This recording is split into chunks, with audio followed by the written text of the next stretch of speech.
पद से उतरते ही आदमी भूत हो जाता है। महापुरुषों ने कोई पद नहीं लिया इसलिए कभी भूत नहीं हुए। क्या तुम बोलते हो भूतपूर्व रामचंद्र जी, बोलो भूतपूर्व महावीर जी, वो कभी भूत नहीं होते हैं, क्योंकि वो हमेशा ही वो भूतपूर्व नहीं होते हैं, बल्कि वो हमेशा ही अभूतपूर्व हुआ करते हैं।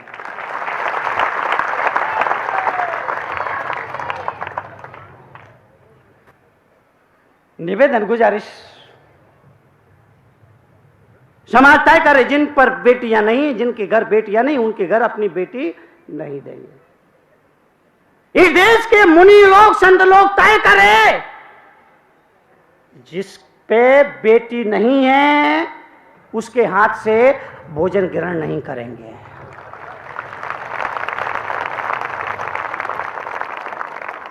जिस पे बेटी नहीं है उसे वो उसके हाथों से आहार ग्रहण नहीं करेंगे। फिर देखिए आप भगवान से प्रार्थना करेंगे, प्रभु बेटा हो ना हो, बेटी बेटा हो ना हो, एक बेटी जरूर होना चाहिए। और इस बहुत बड़ी समस्या से हम निजात पा सकते हैं। याद रखो, बेटी लायक हुआ, बेटा लायक हुआ तो एक ही कुल को तारेगा, मगर बेटी लायक हुई तो वो दो दो कुलों को तारा करती है। पति के कुल को भी तारती है और पिता के कुल को भी तारती है। बेटी की विदाई होती है तो बेटी को मां संस्कार दीक्षा देती है। विदाई के वक्त बेटी को मां संस्कार दीक्षा देती है और कहती है, बेटी आज से पति को प्रिय होना यही तुम्हारा धर्म है। संस्कार दीक्षा। विदाई के वक्त मां बेटी को शिक्षा देती है कि आज से पति को प्रिय होना यही तुम्हारा धर्म है। और बेटी इस खानदान की लाज को रखना तुम्हारे हाथ में है। संस्कार दीक्षा मां देती है। मां विदाई के बाद बेटी को आजकल की मां क्या करती है वो भी बोलू, कल बोल दूंगा। तू इतने दुबले क्यों है, तेरे को खाने को नहीं मिलता क्या? बोले नहीं, खाने को तो मिलता, कोई रोक टोक नहीं खाने की, खाने पीने की कोई मनाही नहीं, जब जी चाहो जो चाहो वो खाने पीने को मिलता है। फिर उसने पूछा, और तू इतनी मोटी क्यों है? अरे मोटी क्यों है? मेरी माँ ने जाते विदाई के वक्त मुझे एक सीख दी थी, उसका ही मैं पालन कर रही हूं, इसलिए आज भी अच्छी हट्टी कट्टी। बोले क्या सीख दी? तो तेरी माँ ने तेरे को कोई सीख नहीं दी क्या? बोले नहीं, मेरी माँ ने तो मेरे को कोई सीख नहीं दी।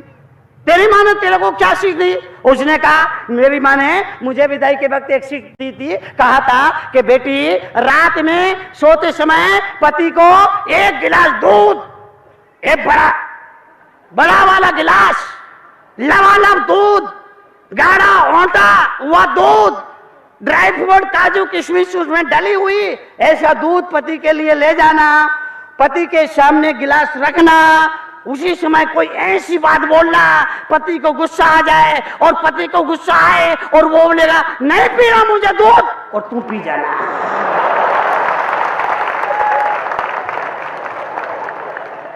गुजारिश, प्रार्थना, निवेदन, बेटी अगर बहू बनकर किसी घर में जाती है तो उसे कैंची का काम नहीं, सुई का काम करना।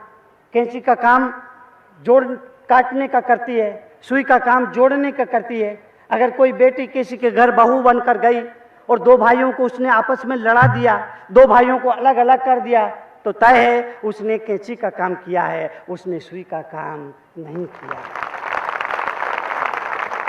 तो ये सिखाया जाता था कि हमेशा कैंची का काम नहीं, सुई का काम करो।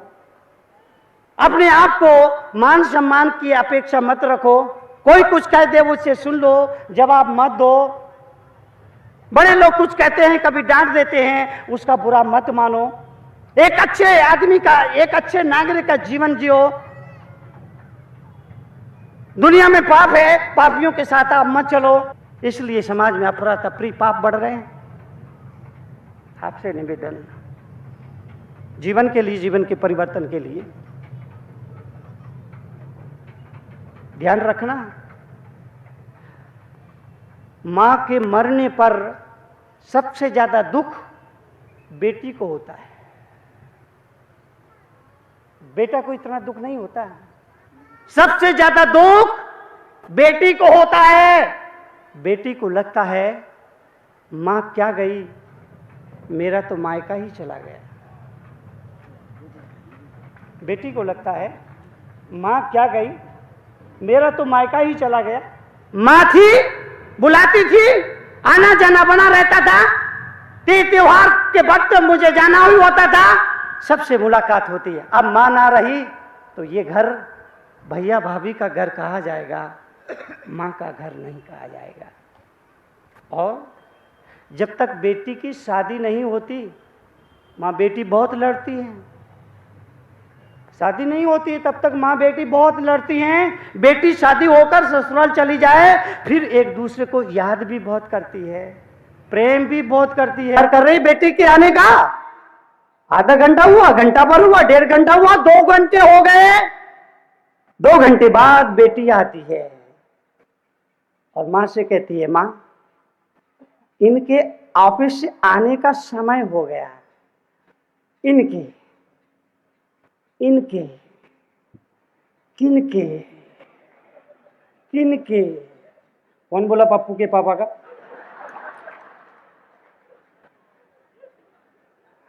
दो घंटे बाद में बेटी आती है, मां से कहती, मां इनके ऑफिस से आने का समय हो गया। अच्छा अब मैं चलती हूं। मां बेटी का हाथ पकड़ती है, अंदर कमरे में ले जाती है, ट्रंक खोलती है, ट्रंक में से एक बटुआ निकालती है, बटुए में कुछ पैसे रूमाल में बंधे होते हैं। वो पैसे पता नहीं उसने कहां से बचाए, शायद दवाइयों में से बचा बचा करके बेटी के लिए रखे होंगे। वो पैसे निकालती है, बेटी के हाथ में थमाती है और कहती है, बेटी इसे रख, ये मां का आशीर्वाद है। बेटी कहती है, मां मेरे पास सब कुछ है, तू क्यों परेशान होती है? मां कहती है, बेटी वो घर बड़ा भाग्यशाली होता है जिन घरों से बेटियां भरे हाथों विदा होती हैं। वो घर बड़ा भाग्यशाली होता है जिन घरों से बेटियां भरे हाथों विदा होती है। जब तू इस घर में आए, भगवान करे तेरे पास और भी पैसा हो।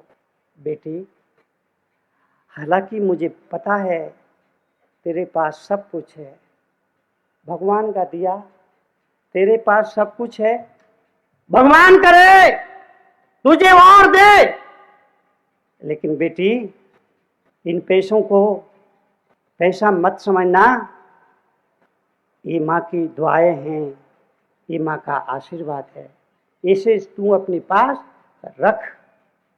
बेटी उन पैसों को अपने पास रखती है, ससुराल के लिए विदा होती है।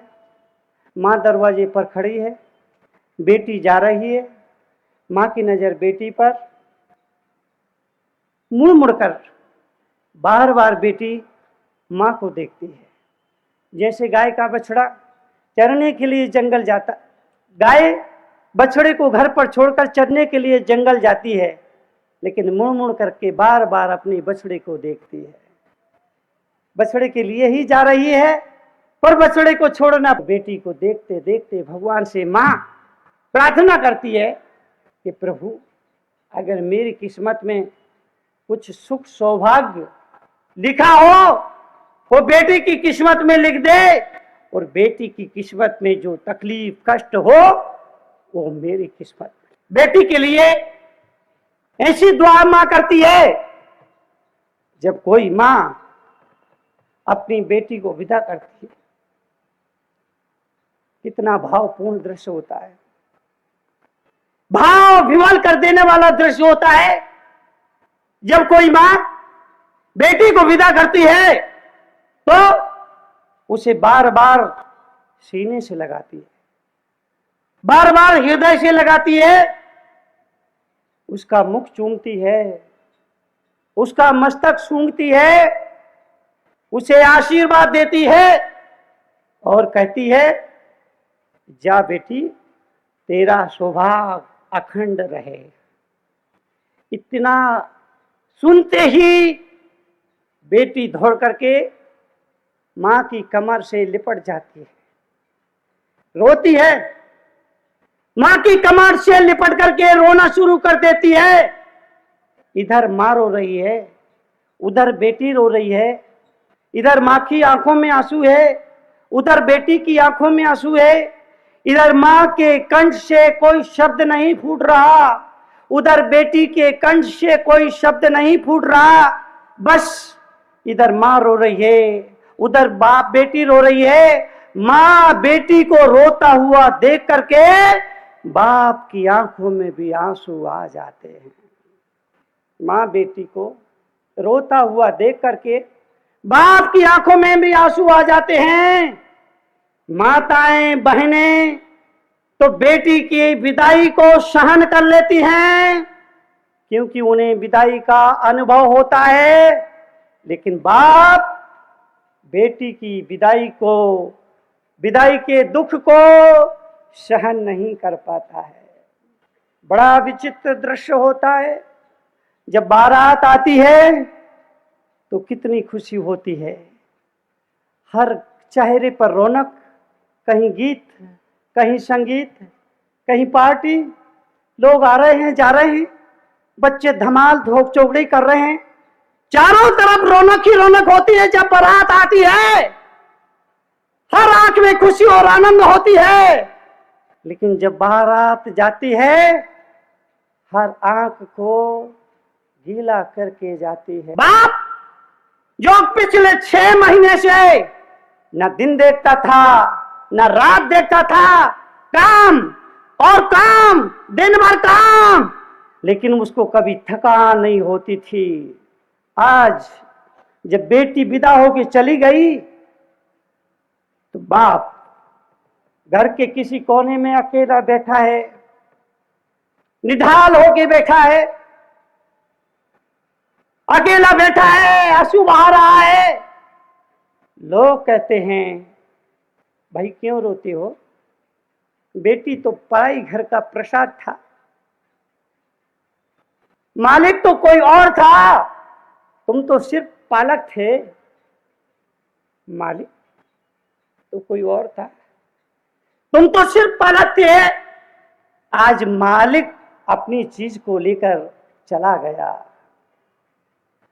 याद रखो, बेटी की विदाई पर यदि किसी को सबसे ज्यादा दुख होता है तो वो दुख बाप को होता है।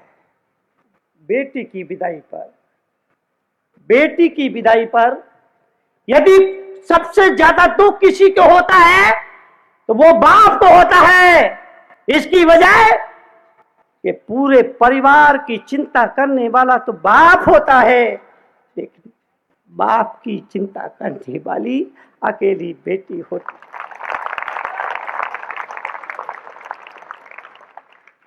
पूरे परिवार की चिंता करने वाला बाप होता है।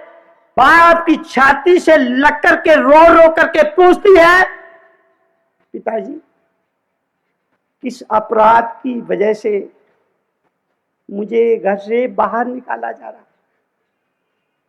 पिताजी किस अपराध की वजह से मुझे घर से बाहर निकाला जा रहा है? बाप की छाती से लग करके बेटी पूछती है, पिताजी मेरा कसूर क्या है, मेरे गुनाह क्या है, जिस गुनाह का मुझे इतना बड़ा दंड दिया जा रहा है कि आज मुझे अपने घर से बाहर निकाला जा रहा है। बेटी के इस प्रश्न के जवाब में बाप के पास सिवाय रोने के और कोई जवाब नहीं होता है। जब कोई बाप बिना मां की बेटी को, जब कोई बाप बिना मां की बेटी को रोते रोते ससुराल के लिए विदा करता है, तो बेटी अपने बाप का सूना चेहरा देख नहीं पाती है। सोचती है मेरे बाप की तो जिंदगी ही सूनी हो गई, अब बुढ़ापे में इनकी चिंता कौन करेगा, अब बुढ़ापे में इनकी चिंता कौन करेगा। अंदर जाती है, भाई का हाथ पकड़ के लाती है और कहती है खा, मां की आत्मा की सौगंध खा कि तू पिताजी को कभी कष्ट नहीं देगा। भाई का हाथ पकड़ करके अपने सिर पर रखकर बोलती है खा मेरी कसम कि पिताजी को कभी दुख नहीं देगा। इसी तरह जब कोई विधवा अपनी बेटी का विवाह रचाती है तो रोती जाती है, तैयारियां करती जाती है। विधवा अपनी बेटी का विवाह रचाती है तो रोती जाती है, विवाह की तैयारियां करती जाती है और बेटी से कहती है बेटी आज तेरे बापू होते तू ना जाने तेरे लिए क्या क्या करते। बेटी से कहती है विधवा, बेटी से कहती है बेटी आज तेरे बापू होते तो ना जाने तेरे लिए क्या क्या करते हैं, इतना सुनती है। बेटी मां से लिपट जाती है, इधर मां रोती उधर बेटी रोती है, चुप कराने वाला कोई नहीं होता है। बेटी की विदाई का वक्त आता है, बेटी का हाथ पकड़ के डोली में बिठाने के लिए ले जाती है। डोली में बिठाने से पहले बेटी का हाथ पकड़ के अंदर कमरे में ले जाती है और दीवार पर टंगे मृत पिता की तस्वीर की तरफ इशारा करके कहती है बेटी पिताजी को प्रणाम करो। और ज्यों ही बेटी दीवार पर टंगे मृत पिता की तस्वीर को हाथ जोड़ करके प्रणाम करती है, कहते हैं कि उस तस्वीर से भी आंसू टपक पड़ते हैं और आवाज आती है कि बाबुल की दुआएं लेते जा तुझे सुखी संसार मिले। ओस की एक बूंद सी होती हैं बेटियां, ओस की एक बूंद सी होती हैं बेटियां, तकलीफ हो माँ बाप को तो रोती हैं बेटियां। ओस की एक बूंद सी होती हैं बेटियां, तकलीफ हो माँ बाप को रोती हैं बेटियां। रोशन करेगा बेटा तो एक ही कुल को, दो दो कुलों की शान बढ़ाती हैं बेटियां। दो दो कुलों की शान बढ़ाती हैं बेटियां। हीरा अगर है बेटा तो मोती हैं बेटियां, हीरा अगर है बेटा तो मोती हैं बेटियां। कोई नहीं है दोस्तों एक दूसरे से कम, हीरा अगर है बेटा मोती हैं बेटियां। और उसकी एक बूंद सी होती हैं बेटियां, तकलीफ हो माँ बाप को रोती हैं बेटियां, रोती हैं बेटियां, रोती हैं बेटियां। आपने सुना, धन्यवाद। जय